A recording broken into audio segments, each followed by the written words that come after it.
آپ اکثر دیکھتے ہوں گے کہ ففتھ جنریشن وارفیئر کی بات ہوتی ہے کہ جو انڈیا ہے خاص طور پہ ہمارا روایتی ففتھ جنریشن وار کی طرح ہم اس کو سمجھ سکتے ہیں کہ عورتوں کو استعمال کیا جا رہا ہے ایک بڑے ایجنڈے کے لیے، اور یہ پاکستان کو یا اسلامی جمہوریہ پاکستان کو میں کہوں تو غلط نہیں ہے، نقصان پہنچانے کی ایک بہت بڑی سازش ہے۔ مارچ کا مہینہ شروع ہونے سے پہلے ہی عورت مارچ کا شور آپ کو پتا ہے کہ پوری قوت کے ساتھ سنائی دینے لگتا ہے، اور یہ آہستہ آہستہ کہہ لیں کہ رفتہ رفتہ موضوع بحث بنتا رہتا ہے،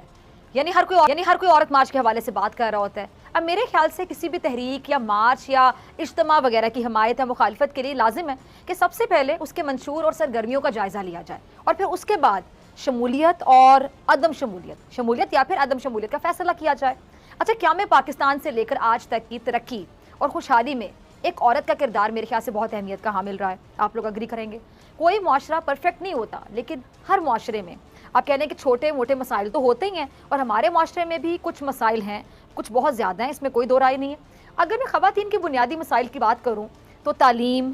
غربت، جہالت، جبری شادی، غیرت کے نام پر قتل، تشدد اور ہراسگی کے مسائل ہمارے معاشرے میں بہت زیادہ موجود ہیں،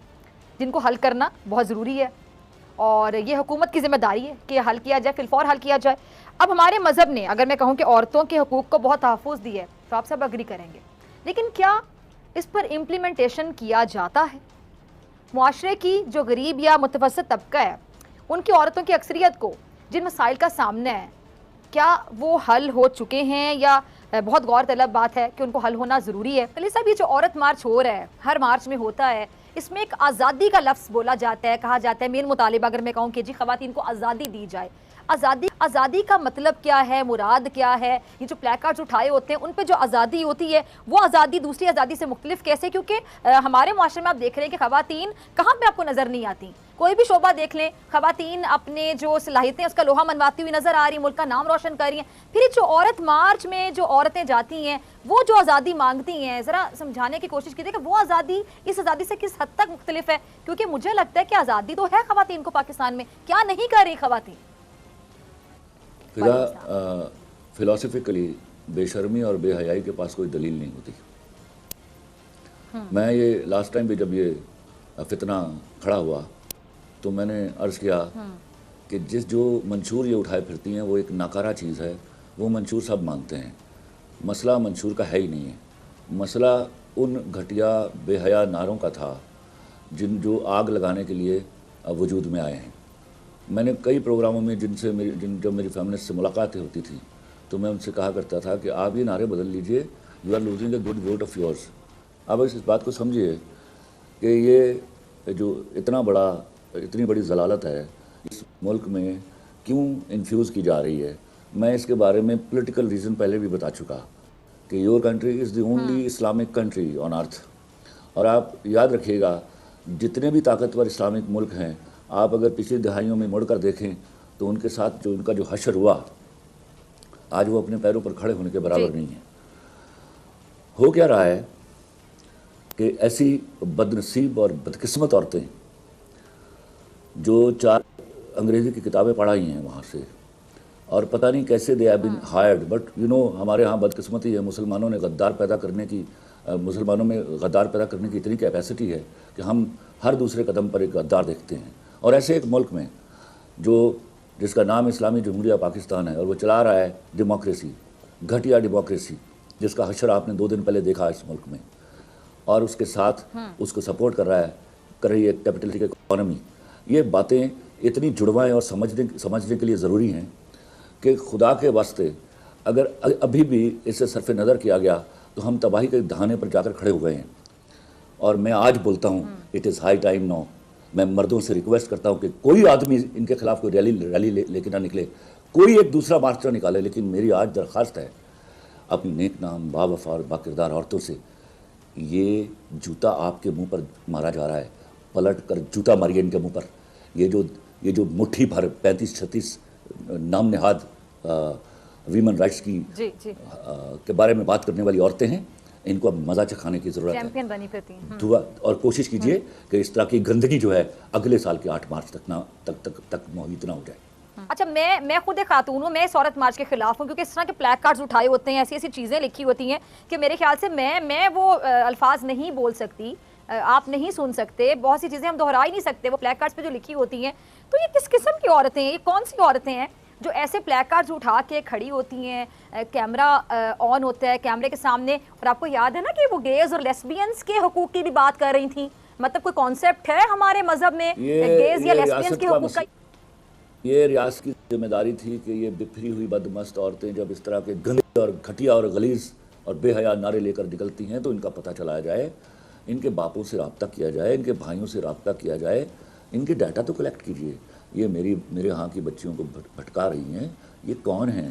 ان کے پیچھے کیا ہے, کون فنڈ کر رہا ہے ان کو, کہاں سے آ رہا ہے یہ پیسہ جو اتنے اس طرح دندناتی ہوئی یہ باہر نکل آتی ہیں. اور یہ اس طرح تو یہ کبھی اس معاملے میں نہیں بولی جو دلی میں واقعہ ہوا. علماء دین سے ملتا ہوں میں, جب مذہبی علماء دین سے ملتا ہوں میں ان کو بھی ہاتھ جوڑ کے درخواست کرتا ہوں کہ خدا کے واسطے اس معاملے کو نبیڑنے کے لیے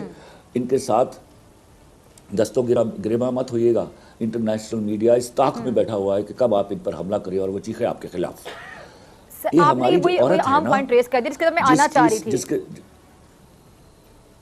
ہاں خلیل صاحب ایک اہم پوائنٹ ذرا میں آپ ختم کریں. اچھا اہم پوائنٹ یہ ہے باکردار عورت ہے, یہ جوتا اب نکال کے اس کو مارنا ہے ان کے منہ پر, and that is quite necessary. ٹھیک ہے.